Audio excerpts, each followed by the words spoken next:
I must say that as I've started with 19 years racing, and then life goes very quickly because you race 19, you're 20, you're 21, you go into Ferrari, the whole life is speeding up. It's not like a normal job because every year everything is different in our job. So you can come from nowhere and in 2 years you can be the top.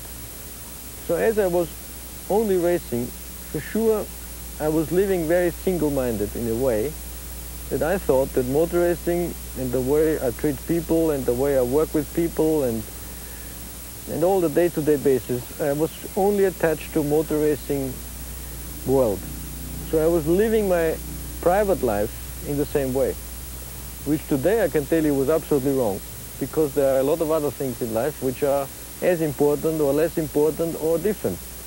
So when I was away for 2 years not racing, flying in Egypt for focus and doing all these kind of funny things, I realized that I was an idiot before believing only that this is the way to go and I have to race and I have to win and the cars and this and that, not thinking of people really and not being, I don't know, more open. So I realized in 2 years not racing that there are many other things in life which are really important. So I think I've changed a lot today, that I realized that motor racing is not everything. I do it today because I like it. I have the pleasure of doing it. But there are much more important things in the world also to be watched and to look at and to discuss. Nick, você tem 2 filhos. Qual vai ser a tua reação se um dia eles quiserem correr? I would not like it because I know the danger involved. I know the risk of failing and it's not your fault is very high, because if you always sit in the wrong car, you can be the best guy in the world, you will not succeed. Thank God at the moment they have no intentions at all because they are not interested. They are 5 and 3 years old, so maybe they're a little small. But if one day they would come up to me and ask my advice, I would first tell them all the negative parts of motor racing, only the negative parts really. And if they still want to go, I will not stop them because nobody could stop me. Na Fórmula 1, qualquer descuido pode ser fatal. Este é um mundo onde não existe espaço para o erro. Assim mesmo, é possível se descontrair. Que tipo de concentração que você faz antes da corrida? I know I can concentrate without any problem, so I don't need to do any mental adjustment. You just go there and then you do it. E durante a corrida? Same thing.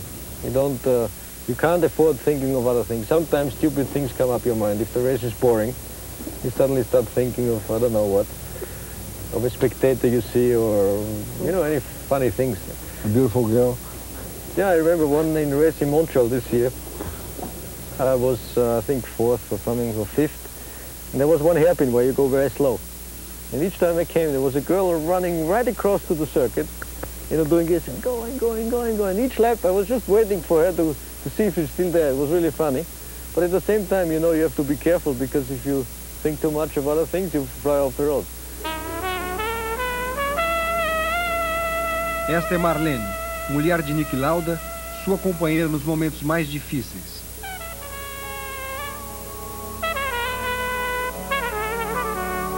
Corajosa, ela sofre angústia solitária de quem espera uma volta que pode não acontecer. The family is a difficult thing for me in a way of analyzing it all, because in one way I feel that I have the right because I only live one life. So I think this is very important. You only live one life in life. So if you penalize your life for 50 years or whatever because you're married to somebody, you have married when you've been young, you penalize yourself because he's always telling you shouldn't do this and you shouldn't do that. I think this is wrong.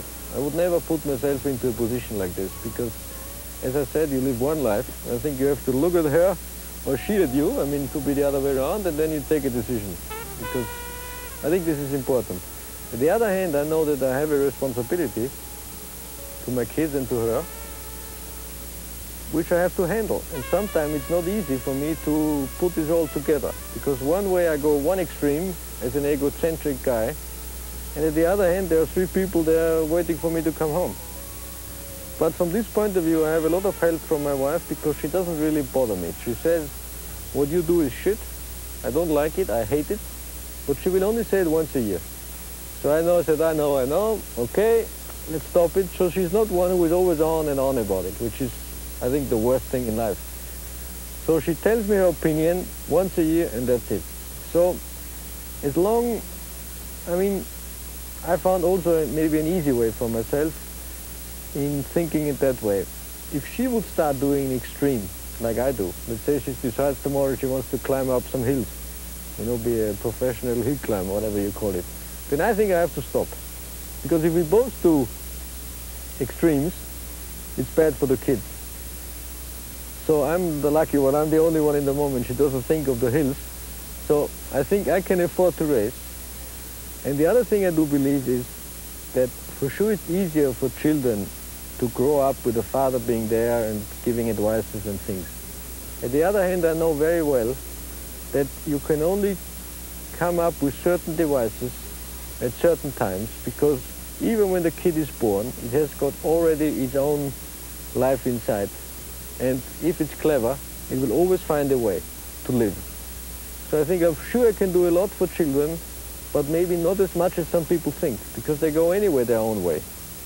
So I'm trying to find my compromise in the middle of all that, which I think I can still afford to race, even having a family, because my wife is not climbing up two mountains.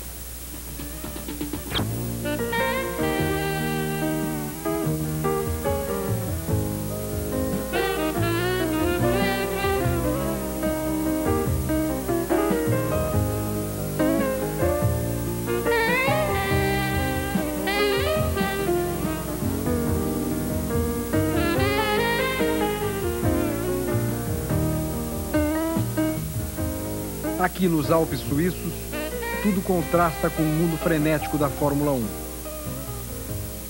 Niki Lauda diz agora até quando pretende correr. I tell you, if I'm fed up tomorrow, I will stop tomorrow. It is really an emotional decision. My plan is to run next year if I feel as happy as I'm today. I think if you lose the happiness of being a racing driver, you should stop immediately, because then the danger and the bad thing will suddenly jump on you. So I think if you don't enjoy it anymore, you should stop. And I've done it once, and I don't see a reason why I shouldn't do it again. 1984, final do campeonato. Lauda, depois de vencer 5 grandes prêmios, conquistou hoje o 3º campeonato de sua vida. Um título que, como Lauda nos disse antes da decisão, não lhe é muito importante. O que representa para você ter 3 vezes campeão do mundo? Tell you frankly enough, the championship represents nothing to me. Because what is the World Championship? The World Championship means that you have finished your season in the best possible way. I mean, this is no point, no question. I'm employed to win the championship in the best possible way, so that means to win it. There's no question about that. I would like to win it, because this is what people expect me to do. But to be a world champion 3 times or 2 times or once, for my life, doesn't make any difference. But I want to fulfill my job in the best possible way. And I certainly don't want Prost to win it.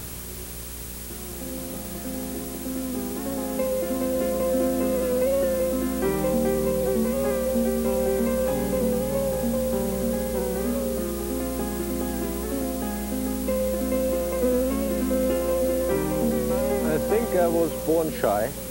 I would say that when I was growing up, we have a special word in German, but I don't know the word in English, but basically these kids are always pale, they have a funny hat on top, and they all dressed like the brother, you know what I mean, the same trousers. So I think I was one of them.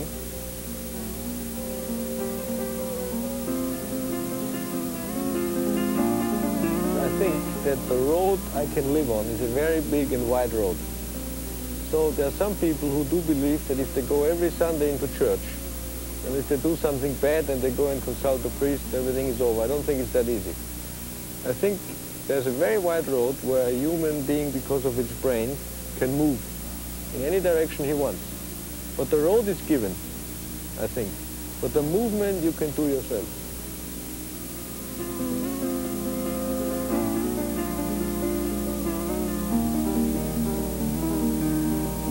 My plan is to run next year if I feel as happy as I'm today. I think if you lose the happiness of being a racing driver, you should stop immediately, because then the danger and the bad thing will suddenly jump on you. So I think if you don't enjoy it anymore, you should stop. And I've done it once, and I don't see a reason why I shouldn't do it again.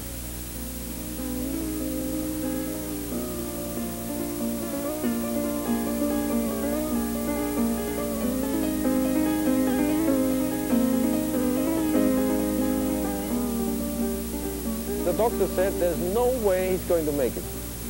I mean, if a doctor tells this to the wife of the guy, that he's going to die for sure, they didn't believe in it.